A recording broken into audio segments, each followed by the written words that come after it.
अक्सर ये सवाल मन में आता है कि आखिर ब्रांडेड चीज़ों की कीमत इतनी ज़्यादा क्यों होती है, खास तौर पर तब जब उन्हें बनाने का खर्च बहुत कम होता है।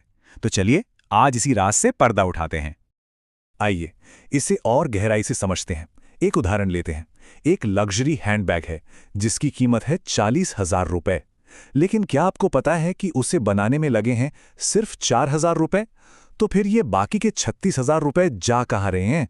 यही वो सवाल है जो आज हमारी इस पूरी पड़ताल का सेंटर पॉइंट है। और देखिए ये सवाल सिर्फ हमारा और आपका नहीं है। इंटरनेट पर इस बारे में खूब बातें होती हैं। जैसे r/handbags पर एक यूजर ने बहुत सही लिखा है कि कीमत का असली खेल बनाने की लागत का है ही नहीं, ये खेल है प्रेस्टीज और स्टेटस का।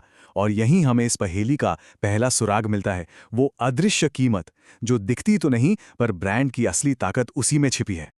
तो चलिए कीमत की इस गुत्थी को सुलझाने के लिए सबसे पहले मार्केटिंग की दुनिया में चलते हैं और पहला जवाब तलाशते हैं।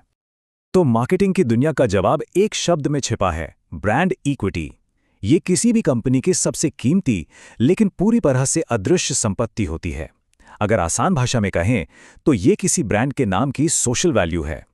सिर्फ नाम के दम पर लोग किसी प्रोडक्ट को बेहतर मानने लगते हैं और उसके लिए ज़्यादा पैसे देने को भी तैयार हो जाते हैं। अच्छा, तो ये ब्रांड इक्विटी बनती कैसे है? दरअसल ये कई चीज़ों से मिलकर बनती है। सबसे पहले तो अवेयरनेस, यानी कितने लोग उस ब्रांड को जानते हैं। फिर आता है परसीव्ड क्वालिटी, मतलब लोगों को क्या लगता है कि प्रोडक्ट कितना अच्छा है, भले ही असलियत कुछ भी हो। उसके बाद है ब्रांड एसोसिएशन, यानी लोग उस ब्रांड के साथ कैसा महसूस करते हैं। और इन सबसे ऊपर है भरोसा, सालों की मेहनत से बनाया गया विश्वास। जब ये सब चीजें मिल जाती हैं तब जाकर एक पावरफुल ब्रांड खड़ा होता है।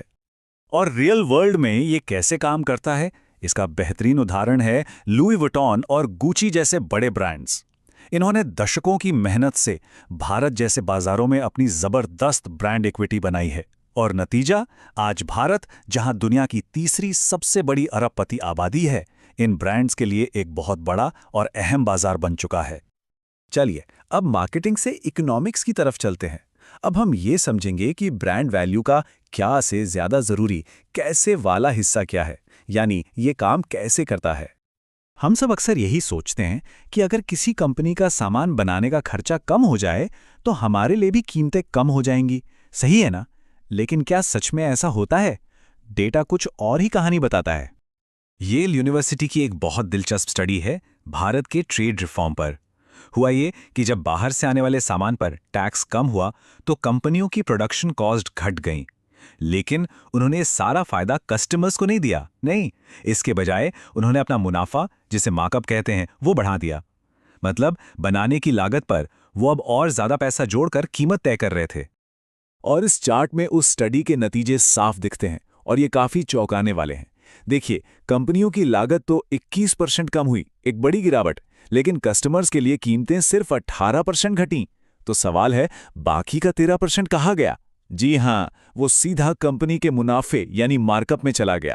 इससे साफ पता चलता है कि बनाने की लागत और चुकाई जाने वाली कीमत में कोई सीधा कनेक्शन नहीं है। तो इस सबसे बड़ी बात जो निकल कर आती है वो ये है, किसी चीज को बनाने की लागत कम होने का मतलब ये बिल्कुल नहीं है कि उसकी कीमत भी उतनी ही कम हो जाएगी। कंपनियां अक्सर इस बचत का एक बड़ा हिस्सा अपने पास ही रख लेती हैं। अब जहां मुनाफे की बात हो रही है तो एक और सवाल खड़ा होता है, एक पावरफुल ब्रांडिंग और सीधी सीधे धोखे के बीच की पतली सी लाइन कहां है? चलिए अपने अगले सुराग की ओर बढ़ते हैं। यहां पर एक बहुत दिलचस्प कानूनी खिंचातान देखने को मिलती है। देखिए, एक तरफ है इंटेलेक्चुअल प्रॉपर्टी कानून, जो ट्रेडमार्क और कॉपीराइट के जरिए ब्रांड की वैल्यू को बचाते हैं। वहीं दूसरी तरफ है कंज्यूमर प्रोटेक्शन कानून, जो हम सबको झूठे विज्ञापनों और धोखेबाज दावों से बचाते हैं। इन दोनों के बीच संतुलन बनाना बहुत जरूरी और नाजुक काम है।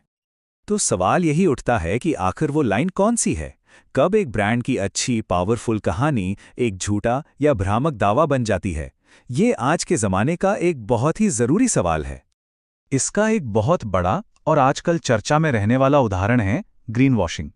ये तब होता है जब कोई कंपनी अपने प्रोडक्ट को पर्यावरण का दोस्त बताकर बेचती है, जबकि असल में वो प्रोडक्ट पर्यावरण को नुकसान पहुंचा रहा होता है। वो हमारी अच्छी भावनाओं का फायदा उठाकर हमें धोखा देते हैं।